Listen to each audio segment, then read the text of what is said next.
Bir sübutu da sizə nümayiş elətdirmək istəyərdim. Deməli, nümayiş nədən ibarətdir? TikTokda yüzlərlə səhifə var ki, bağlı bir vacib xəbər diqqətinizə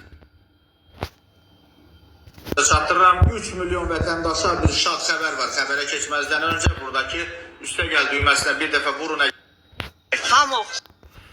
deməli, sübut nədən ibarətdir ki, hələ də manipulyasiya xarakterli, iz itirmək xarakterli, yalan məlumatların paylaşmaq xarakterli. Yəni ki, bu şəxslər dövlət əleyhinə olan cinayətlərini sosial şəbəkələrin dövlət müqaviləsi olduğundan istifadə edib həyata keçirirdilər. Bu da Kənan Hacıyevin şöbə rəisi də aiddir, onun şöbəsi də aiddir. Məsələ bundan ibarətdir, mən az öncə sizə nümayiş elətdirdiyim kimi, mənim bloka atdığım səhifələr var, mən kimsə bloka atıramsa, o səhifə bir də mənim qarşıma çıxa bilməz. Amma bu şəxslər həmən səhifələri özləri idarə elədiyinə görə, dövlət müqaviləsindən hər iki qurum, olsun xüsusi xidmət orqanı, TTX olsun Bantizm adlı bir qurum, fərq eləmir. Hər ikisi rahatlıqla dövlət müqaviləsi əsnasında sosial şəbəkələri rahatlıqla idarə elədiklərinə görə mənim kimsə blok atmağım, kimisə nə bilim burada jalba yazmağım və s. fərq eləmir. Yəni mən ancaq kimlərinsə istədiyi, mənə təqdim olunan bir növ səhifələri görə bilirəm. Və mən nə qədər bloka atıramsa, o adamlar yenə mənim qarşıma çıxır. Bir növ belə deyək, düşmən tərəf Azərbaycan dövlətinin düşmənləri, Azərbaycan xalqının düşmənləri, hansılar ki, hələ də öz vəzifələrindədirlər, hələ də işlərindən azad olunmayıblar. Sadəcə olaraq bir növ həyasızlıq, nümayiş elətdirməkdədirlər.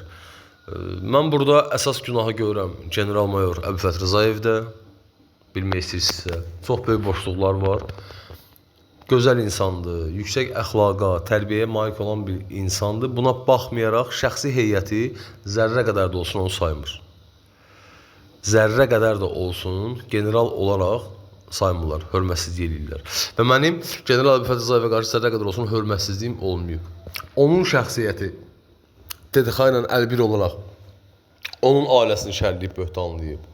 Onun şəxsi heyəti yalandan məlumat paylaşıb ki, general Əbülfət Rızayev 28 mayda kimsə güllələyib, nəsə eləyib. Onun şəxsi heyəti bir qrup bu blogerlərin adından istifadə edib, onun adına ləkə atıblar. 2019-cu, 20-ci, 21-ci illərdə general mayor Əbülfət Rızayevin şəxsi heyəti onu aldadaraq məni dəlixanaya basa bilsinlər deyə onun ailə üzvünün adından mənlə danışırdılar. Bir nəfər həyasız, mən internetə daxil olan kimi başlaydı giz-giz sözlər yazmağa, eləməyə. Özünü onun oğlu kimi qələmə verirdi. Biri onun qızı kimi qələmə verirdi. Bu hamısı Başa Məlləsi İbrahimin, Kənan Hacıyevin, NZS-in direktorunun, narkoman oğlunun, qardaşı oğlu Xakerin, yeni yasamalar arasında yaşayan Emilin, bunların anar müəllimləri var, onun və digər böyük bir bandadılar bunlar. Dövlət daxilində dövlət yaratmış və dövlətlə dövlətçilik eləyən bir bandadılar, mütəşəkkil bir qrupdular. Və həyasızcasına, utanmadan elə bir qondarma bir idarə də yaradıblar ki, öz pnevmatik, travmatik silah alverinin izni itirsinlər. Həmən bu metodla, sosial şəbəkələrə müdaxilə edilmək metodu ilə kimlər ki, məsəl üçün, belə deyək də, kriminala, küçə həyatına, tüfeyli həyata meyilli insanlardılarsa, yenə TikToka, YouTube'a və yaxud hər hansı bir sosial şəbəkəyə daxil olanda, həmən adamlara Kənan Hacıyev və bu bandası pnevmatik və travmatik silahların satışında həyata keçirdirdi. Və son zamanlar dəbdə olan Zakladka adlı narkotik növünün satışını da həyata belə keçirirdilər. Yəni bu adamlar bildiyiniz özlərinə belə bir banda yaradıblar və bizneslərini, çirkin bizneslərini bu cürlə yolla həyata keçirdirlər.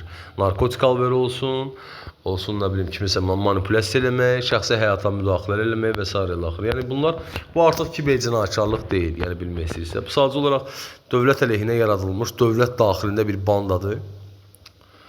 Və həmən bu metodla bizim möhtərəm prezidentimiz, cənab İlham Əliyev, onun ailəsi, dəyərli Mehriban xanım, onun qızları və digər dövlət əhəmiyyətli şəxslər daimi olaraq təhqir olunur və sən düşməni görə bilmirsən. Sən bilmirsən sənin düşmənin sənə haradan şeyli, sadəcə olaraq IP ünvanlar nəzarət altında qaldığına görə, sosial şəbəkələrdə sənin adın, soyadın, yəni sənin sosial şəbəkən bu adamlara məlum olduğuna görə bu şəxslər öz çirkin necə deyərlər, öz sirkin mövqeylərini gizlətmək məqsədi ilə kimlər ki bu dövlətin lehinədirlər, daimi olaraq onlar izlənir, onlar təhqir olunur və onlarda bir növ belə də buna kiberbilling deyirlər də buna da. Bunu da eləmək çox rahatdır, sadədir. Çünki bu adamlar öz vəzifələrindən sui-istifadə edərək istənilən IP ünvanları tapa bilərlər, istənilən vətəndaşın sosial hesabına müdaxilə eləyə bilirlər bu metodlarla. Hər şey bu qədər sadədir. Və hələ də bu şəxslər hamısı azadlıqdadırlar. Heç biri həbs olunmayıb. Mən bugün Telegram vurmağıma baxmayaraq bizim General Əbülfət Rızayevə, böyük ehtimal həmən Telegram hələ də General Rızayevdən gizlədilir. Və ona qarşı hələ də böyük hörmətsizliklər nümayiş elətdirilir.